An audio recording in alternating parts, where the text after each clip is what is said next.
Hello, Carcroft. I am a 4th grade teacher at Carcroft, and another hint is I used to teach 3rd grade last year, and you will have a chance to guess who I am after I'm finished reading. Here we go, pages 221 to 237 of the one and only Ivan. Enjoy. The next morning, I watched Mac's car slam to a halt in the parking lot. He leaps out. He stares at the billboard. His jaw is open. He doesn't move for a long time. A mad gorilla is loud, but a mad human can be loud too, especially when he is throwing chairs and turning over tables and breaking the cotton candy machine. Phone call. Mac is kicking a trash can across the food court when the phone rings. He answers it, red-faced and sweating. "What the?" he demands. He glares at me. "I don't know what you're," he starts to say, but then he stops to listen. "Who? Julia who?" he asks. "Oh, sure, George's kid. She's the one who called you?" More talking.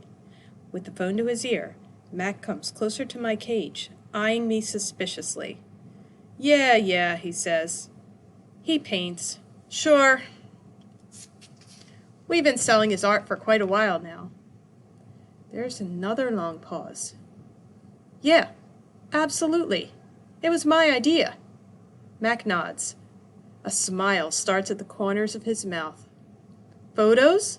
No problem. You want to see him in action? Come on down. Have a look. We're open 365 days a year. Can't miss us. We're right off I-95. Mac picks up the overturned trash can. Yeah, I think he'll be adding more pictures. It's what do you call it? A work in progress. When the call is done, Mac shakes his head. Impossible, he says. An hour later, a man with a camera comes to take my picture. He is from the local paper, the one Julia called. How about you take one of me with the elephant? Mac suggests. He drapes his arm around Ruby's back, grinning as the camera clicks. Perfect, the man says. Perfect, Mac agrees. A star again.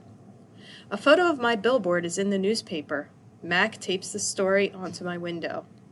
Each day, more curious people arrive. They park in front of the billboard. They point and shake their heads. They take photos. Then they come into the mall and buy my paintings. While visitors watch, I dip my hands in fresh buckets of paint.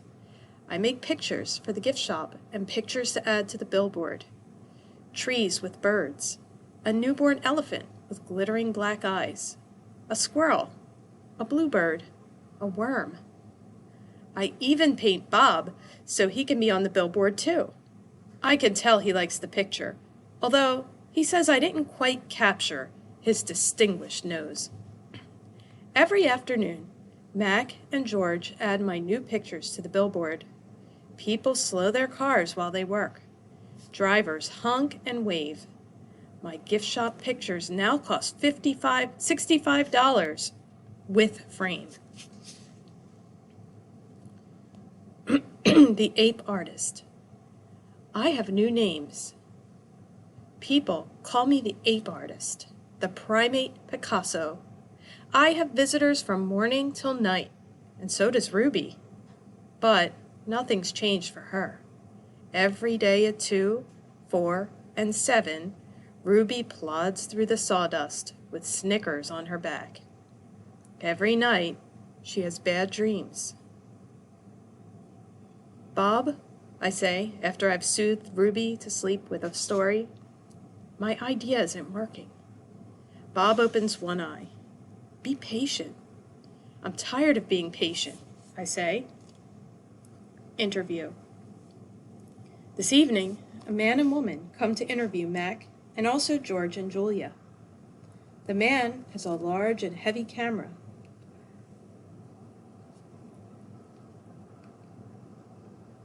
Perched on his shoulder. He films me as I make my pictures. He films Ruby in her cage, with her foot roped to the bolt in the floor. Mind if I take a look around? He asks.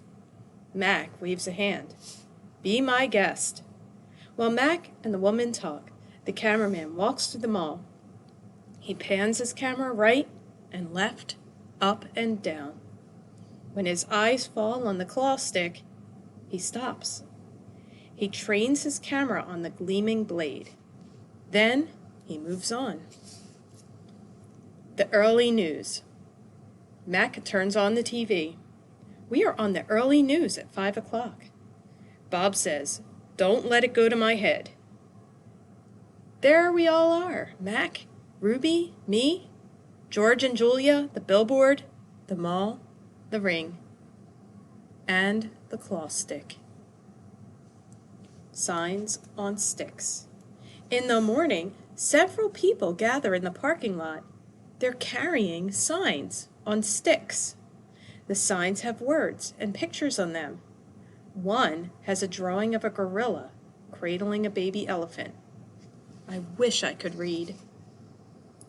Protesters. More people with signs come today. They want Ruby to be free. Some of them even want Mac to shut down the mall. In the evening, George and Mac talk about them. Mac says they're protesting the wrong way. He said they're going to ruin everything. He says, "Thanks for nothing, George." Mac stomps off. George, holding his mop, watches him leave. He rubs his eyes. He looks worried. "Dad," Julia says, looking up from her homework, "you know what my favorite sign was?" George asks. "Which one?" "The one that said, 'Elephants are people too.'" George gives her a tired smile. He goes back to work. His mop moves across the empty food court like a giant brush, painting a picture no one will ever see. Check marks. A tall man with a clipboard and pencil comes to visit. He says he is here to inspect the property. He doesn't say much more, but he makes many check marks on his paper. He looks at my floor. Check. He examines Ruby's hay. Check. He eyes our water bowls. Check. Mac watches him, scowling. Bob is outside, hiding near the dumpster. He does not want to be a check mark. Free Ruby. Every day there are more protesters and cameras with bright lights. Sometimes people carrying signs shout, "Free Ruby! Free Ruby!" "Ivan," Ruby asks, "why are those people yelling my name? Are they mad at me?" "They're mad," I say, "but not at you." A week later, the inspecting man comes back with a friend, a woman with smart dark eyes like my mother's. She has a white coat on, and she smells like lobelia blossoms. Her hair is thick and brown, the color of a rotten branch teeming with luscious ants. She watches me for a long time. Then she watches Ruby. She talks to the man. They both talk to Mac. The man gives Mac a sheet of paper. Mac covers his face. He goes to his office and slams the door. New box. Something strange is happening. The white-coated woman is back with other humans.